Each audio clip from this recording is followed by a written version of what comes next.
Bonjour et bienvenue sur Tennis Attitude pour cette nouvelle vidéo. Alors aujourd'hui, le thème du jour sera consacré à la préparation du coup droit. Donc j'ai eu une question assez intéressante d'un visiteur du blog qui avait des difficultés à gérer sa préparation coup droit, notamment lorsqu'il recevait des balles rapides. Alors on va voir un petit peu toutes les préparations possibles et surtout les adaptations que le joueur doit faire en fonction de la balle reçue. Alors idéalement, et on l'avait vu si vous avez visionné la vidéo de formation gratuite en téléchargement sur le blog, que dans un premier temps, dans un cadre d'initiation ou de perfectionnement, on pouvait prendre comme repère l'œil de la raquette et qu'en fin de préparation, au moment où la balle rebondit devant vous, vous deviez plutôt être dans cette position, donc peu importe les appuis, mais avec une raquette qui soit sensiblement présentée de cette façon-là. Alors, ça c'est de la théorie, bien sûr, on sait très bien qu'en fonction de la balle reçue, on n'est pas toujours en mesure d'être ici, et surtout, avant d'en arriver là, on sait aussi que différentes formes de préparation sont possibles. C'est ça qu'on va aborder là aujourd'hui.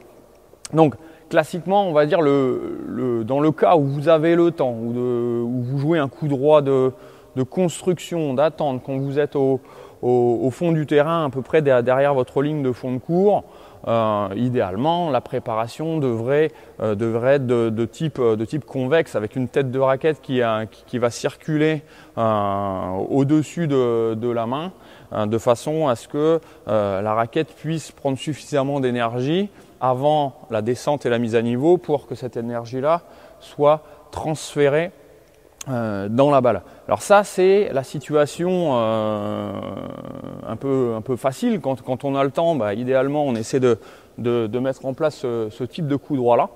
Seulement, à certains moments, la balle reçue ne nous permet pas du tout de fonctionner de cette façon-là, et il faut s'adapter. Donc, au lieu de passer à cette hauteur-là, on va plutôt réduire, baisser le niveau de préparation, et on peut aller même aussi l'écourter, c'est-à-dire au lieu d'aller chercher assez loin derrière quand on a le temps de s'organiser, on va aussi pouvoir réduire un petit peu l'angle et l'amplitude de la préparation vers l'arrière. Donc ça peut consister à ça. Sur une balle rapide reçue, on peut aborder des préparations de type linéaire, éviter tout de même de passer sur une préparation concave où la tête de raquette passerait vers le bas, mais au moins réduire et donc transformer ça en ça.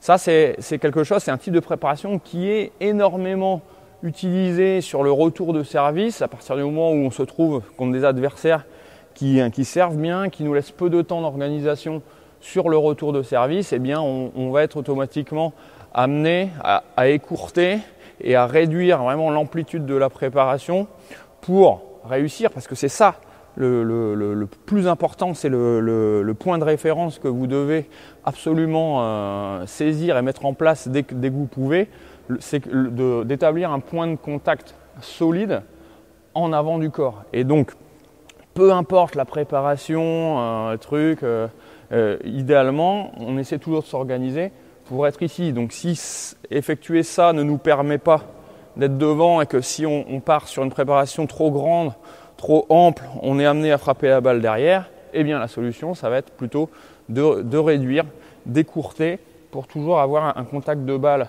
en avant du corps, solide avec le poignet assez ferme pour pouvoir garder le contrôle sur la balle. Un autre type de préparation, de coup droit possible, c'est celui où on a encore moins le temps, et là on va être plus sur un coup droit dit de blocage, un coup droit de contre, où là on n'a parfois même pas le temps du tout d'orienter et d'être ici, et on va seulement présenter la raquette de face. C'est là où je veux aussi en venir. C'était la question du lecteur où clairement, oui, on n'a pas toujours l'obligation d'être ici quand on n'a pas le temps, quand la balle arrive très très rapidement. Eh bien, tant pis pour la présentation de l'œil face à la balle, on va privilégier le contact balle-raquette devant et parfois on va être plus sur un jeu en contre, un jeu où on va simplement repousser une fois la balle pour entre guillemets rester en vie dans l'échange. Voilà, c'est fondamental. Je reviendrai aussi sur les différentes formes d'accompagnement et de finition de gestes côté coup droit parce que c'est en lien direct. Si vous devez vous adapter sur la forme de préparation, vous devez aussi à un moment donné vous adapter sur la fin de geste et on verra les différentes façons de terminer votre coup droit une prochaine fois.